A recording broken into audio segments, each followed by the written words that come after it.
Depuis plusieurs mois, les groupes de médias Adafo Média, Joma Média, Groupe Évasion et Groupe Fréquence Média, tous privés, font face à une sévère restriction. Les ondes de leurs radios sont brouillées, leurs chaînes de télévision sont retirées des bouquets Canal+ et StarTime, plongeant ainsi les entreprises dans une extrême crise financière. Le groupe Fréquence Média a carrément fermé, les autres ont été contraints d'envoyer plus de la moitié de leur personnel en congé ou au chômage technique. Pour comprendre la précarité de ses confrères, nous nous sommes rendus à Film FM. Le personnel de cette radio à grande écoute se retrouve désormais autour du thé pour relater l'actualité sociopolitique du pays au quotidien, comme le témoigne Ahmad Ouribari, journaliste reporter. Écoutez, c'est avec le cœur meurtri et un état d'âme sur terre que je m'exprime devant votre caméra parce que vous le savez, vous avez certainement visité nos locaux, les lieux sont déserts et vous nous avez trouvés autour du Brada, c'est le quotidien depuis la fermeture du média. Nous nous retrouvons là le matin et voilà, avec des collègues de service pour parler de tout et de rien parce qu'on a décidé de fermer le média. Imaginez un homme comme moi, marié, et qui enlève la dépense quotidiennement. Aujourd'hui, vous n'arrivez pas à pourvoir aux dépenses de la famille parce que vous êtes privé de votre salaire, parce que c'est le travail qui est payé. Quand vous ne travaillez pas, vous n'êtes pas du tout payé. Donc c'est vraiment désolant, c'est regrettable. Et c'est le moment pour moi de rappeler à Doumbouya parce que j'ai vu hier, il a quand même dit qu'il est déçu de la presse. D'accord, il est déçu par rapport à quoi? Moi, j'ai répondu à une amie que si le président dit qu'il est déçu de la presse, de l'autre côté, moi je me dis aussi que le peuple est déçu de lui parce que, allez-y dans les marchés, parlez avec nos mamans, elle tire le diable par la queue. Sous calvaire des employés, le directeur de Film FM en est conscient car depuis le 24 novembre dernier, le brouillage des ondes a commencé ici. Conséquence directe, près d'une centaine de travailleurs sont au chômage.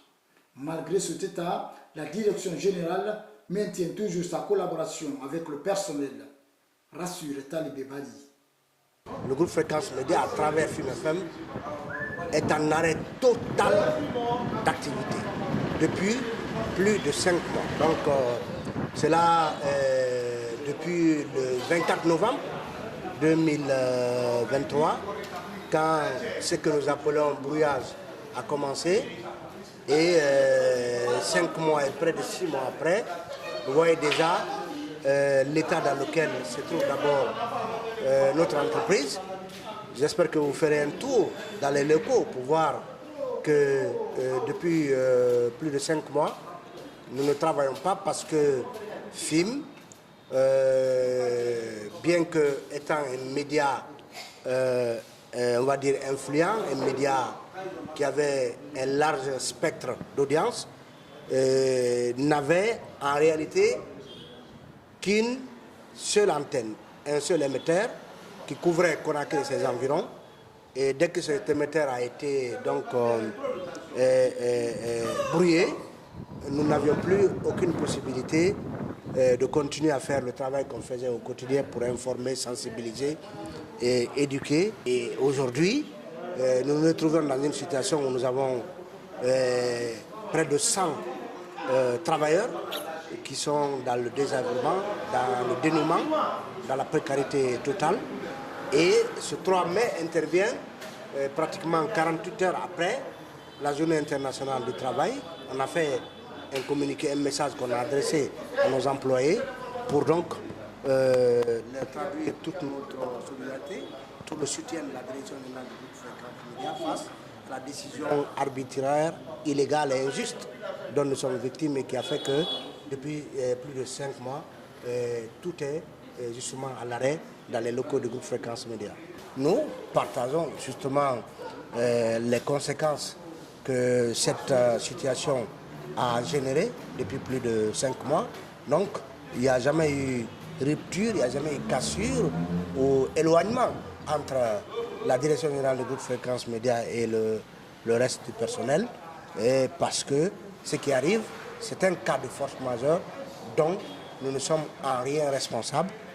Donc je parle de la direction, dont nous aurions bien pu nous passer, parce que jusqu'à ce qu'il y ait cette situation, nous avons réussi à gérer nos problèmes au quotidien, nos difficultés de fonctionnement, sans que cela entraîne l'arrêt et même la fermeture de notre entreprise. Après avoir tapé à toutes les portes sans succès, les associations de presse ont décidé de demander une audience avec le président de la transition.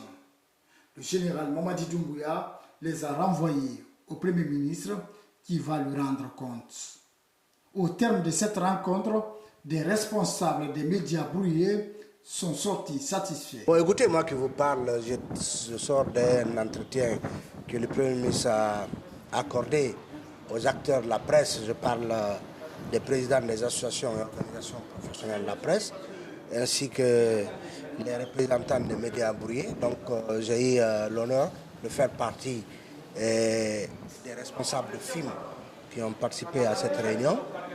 Au sorti de cette rencontre, nous sommes en droit de penser, d'espérer qu'on devrait aller vers un dénouement, vers une sortie de crise. En tout cas, en substance, c'est ce que le Premier ministre, M. Bahouri, nous a confié, puisqu'il nous affirme avoir été mandaté par le président de la transition pour trouver une issue favorable à cette situation.